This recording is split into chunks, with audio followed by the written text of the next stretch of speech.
কবিতা পাঠের সময় এখন। আপনারা স্ক্রিনের উপর দেখতে পাচ্ছেন শেষ মেসেজের পরে অন্তরা সরকার। এখন এই শেষ মেসেজ কে করেছিল এবং কাকে করেছিল সেইটাই কি অন্তরা সরকার এর ভেতরে লিপিবদ্ধ করেছেন সেটি আমাদের দেখতে হবে। কবিতার করিডোরে পত্রিকার সম্পাদক জয়ন্ত দত্তের উদ্যোগে কবিদের স্বহস্তে লিখিত কবিতার কতগুলি সংকলন তিনি প্রকাশিত করেছেন। যথারীতি সমস্ত সংকলন গ্রন্থগুলির মতো এই বইটিরও প্রচ্ছদ করেছেন কবি শিল্পী বিষ্ণু সামন্ত। প্রকাশক স্বপ্নের করিডোরে। আপনারা স্ক্রিনের উপর শেষ মেসেজের পরে প্রচ্ছদ সহ এবং কবির নাম অন্তরা সরকার দেখতে পাচ্ছেন। আমি আগের দিনও বলেছি, প্রতিদিনই বলবো এটা, যে আমি নিজের লেখা নিজেই পড়তে পারি না এবং নিজের লেখা যতবার পড়তে যাই হাতে লেখা হলে তো অবশ্যই ভুল করি। আপনারা শুনলে আশ্চর্য হবেন যে আমার মুদ্রিত নিজের লেখাও আমি ভুল করি এবং ভুল আমাকে অনেক সময় অনেক সঠিক জায়গায় পৌঁছেও দিয়েছে। আমার মুদ্রিত কবিতাটি আমি যখন পড়ছি এবং আমি আমার নিজের লেখাটাতে আমি ভুলে গেছি, পড়তে পড়তে পরের লাইনটা আমি সেই মুহূর্তে আবার নতুন করে বলে ফেললাম, যা আমার মুদ্রিত আছে সেটা না বলে নতুন করে আমি বলে ফেললাম এবং আমি নিরীক্ষণ করে দেখলাম যে এই যে আমি বলে ফেললাম দ্বিতীয়বার, তৃতীয়বার, চতুর্থবার নতুন করে বলে ফেলছি, এর মধ্যে কোনো একটি বলে ফেলা আমার ওই মুদ্রিত পংক্তিটির থেকেও যেন মনে হয় অধিকতর প্রযোজ্য। এই লাইনটাই বোধহয় থাকা উচিত ছিল। এইভাবে আমি নিজেকে বিভিন্ন সময়ে সংশোধন করার সুযোগ পেয়ে থাকি। তো যাই হোক, মোদ্দা কথা সেটা না। মোদ্দা কথা হচ্ছে যে হাতের লেখা পড়তে গিয়ে ভুল পড়ে ফেলি। আবার নিজের হাতের লেখা যখন ভুল পড়ি, অন্যের হাতের লেখা ভুল পড়ার সম্ভাবনা আরও অনেকটাই বেশি, কারণ আমি ভুল দিয়ে তৈরি একটি মানুষ।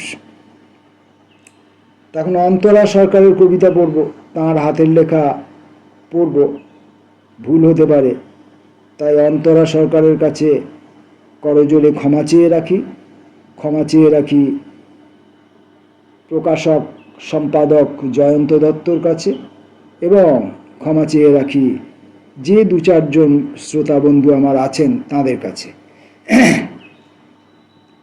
ক্ষত, অন্তরা সরকারের ক্ষত পড়ব। তারপর বিশ্বস্ত জার্নালের পুরনো ভার্সনের যাবতীয় চিহ্ন মুছে শান বাঁধানো পারে প্রতিষেধক হিসেবে নিজেকে পথ্য বানিয়ে একের পর এক ভুল অঙ্ক শুধরে নেওয়া। তবু জলেস্মিন ধারায় সিক্ত সুতোতে, আমি ঠিক পড়লাম কিনা জানি না, জলেস্মিন ধারায় সিক্ত সুতোতে সেলাই শুকোয় না। বিষণ্ণতার পারদ থার্মোমিটারের গায়ে। ঘনরাত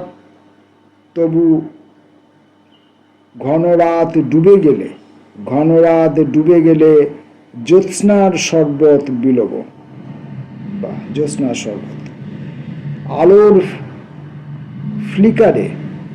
আলোর ফ্লিকারে কোরিওগ্রাফি হবে মঞ্চ জুড়ে। হাজার মিউজিকে বাজবে জমকালো রাতে, কেবল নেপথ্যের জমাট বাঁধা অন্ধকার কুড়িয়ে নেবে বাকল ভরা ক্ষত। এই ছিল অন্তরা সরকারের ক্ষত।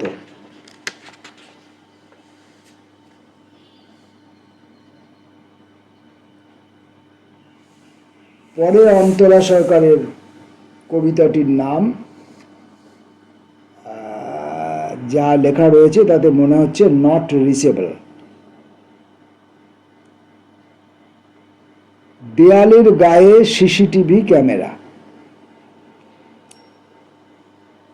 তুমি কোনো দিকে না তাকিয়ে অবলীলায় হেঁটে এলে ধূসর কুয়াশা। বাষ্পব্যাকুল বাতাস ভিজিয়ে গেল আঁচল।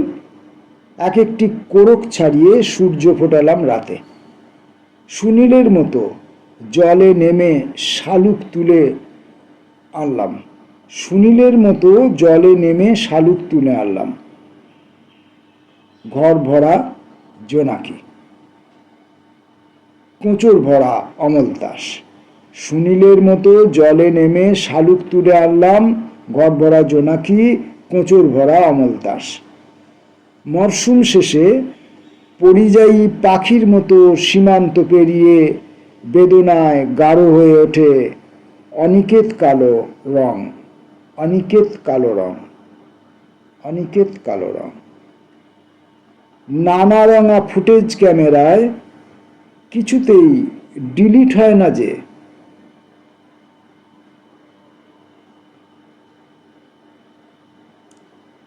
নট রিচেবল, অন্তরা সরকার। অন্তরার আরেকটি কবিতা পড়ব, কুয়াশা। বলেছি সব ক্ষেত্রেই বলি, আজও বলবো, অন্তরার ক্ষেত্রেও বলবো যে আমি এই বইটা পেয়েছি। বইটা পাওয়ার পর পড়ে নিয়ে নিজেকে তৈরি করে নিয়ে আমি পড়তে বসিনি, কারণ আমি জানি আমি নিজেকে তৈরি করে নেওয়ার পদ্ধতি জানি না, আমি নিজেকে কোনোদিনই তৈরি করে নিতে পারবো না, আর সবচেয়ে বড় কথা হলো আমি নিজেকে তৈরি করে নিতে চাই না। তাই আমি বইটি হাতে নিলাম, পাতা উল্টালাম, পড়তে শুরু করলাম। হাতের লেখায় আছে বলে এটাকে আগে বারবার পড়ে নিয়ে তারপরে আমি পড়তে বসিনি। তাই আমি প্রথম পাঠেই পড়ছি, যেখানে আটকাচ্ছে সেটা রিপিট করছি, রিপিট করছি, রিপিট করছি, রিপিট করছি। এবার আমরা অন্তরা সরকারের কুয়াশা পড়ব। কেমন তার কুয়াশা। সেই ঝড়ের রাত আজও সদর্পে হেঁটে চলে অ্যাসফল্ট পথে। বিনিদ্র রাতে জলছবির দেশ পার হয়ে যায় দূরপাল্লার ট্রেন। সালফারের গন্ধে পড়ে ঘর, ক্ষয় হয় জংধরা বেহালার তার। অতীতের গায়ে পাতা খসার শব্দ, সরল পাজর ভাঙা আধমরা মানুষটি নির্বাক দৃষ্টিতে চেয়ে চেয়ে দেখে ভালোবাসা কিভাবে দিনকাল অভিশ্রুতি ভুলে প্যারাডক্স খুঁজে নেয়, আর তুমি তখনই কুয়াশা হয়ে যাও। তা অন্তরা সরকারের কবিতা আমি তেমন যে খুব বেশি পড়েছি তা বলতে পারি না, কারণ তার সঙ্গে আমার সেভাবে সরাসরি প্রত্যক্ষ কখনো আলাপ বা সময় যাপন হয়নি। আমি তার কবিতার বই বা তার পঠিত কবিতা এগুলি সংগ্রহ করার কোনো সুযোগ পাইনি। ভাগ্যিস তেমনটা হয়নি, না হলে অন্তরা সরকার আমার কাব্যহীন আমার ব্যক্তিত্বে তার কবিতার হয়তো কোনো ক্ষতিও হতে পারত। তিনি এত সুন্দর কবিতা যে লেখেন, আজ এই বইটি পড়ে আমার মনে হচ্ছে বইয়ের সব কবিতাগুলো পড়ি, কিন্তু সব কবিতাগুলো পড়লে জয়ন্তবাবু রাগ করতে পারেন, কারণ তিনি এই বইটি প্রকাশ করেছেন টাকা পয়সা খরচা করে। চাইব অন্তরার এই বই মানুষের হাতে হাতে ঘুরুক এবং অন্তরা কবিতায় আরও ঋদ্ধ হোক, আরও সিদ্ধ হোক, আরও পরিণত হোক।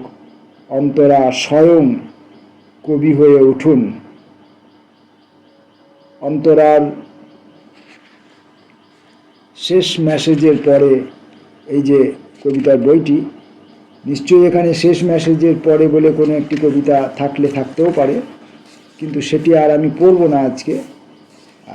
তো শেষ মেসেজের পরে এই বইটি পড়তে গিয়ে আমি অন্তরার ক্ষত সম্পর্কে অবগত হলাম। অন্তরার কুয়াশা বা অন্তরার কুয়াশার ভেতরে অন্য কিছু বিধৃত, সেটা, এবং অন্তরার কাছে কি কি নট রিচেবল সেইটা, এই তিনটি বিষয় আমরা তাঁর কবিতার ভেতর দিয়ে পড়বার বুঝবার চেষ্টা করলাম। নমস্কার।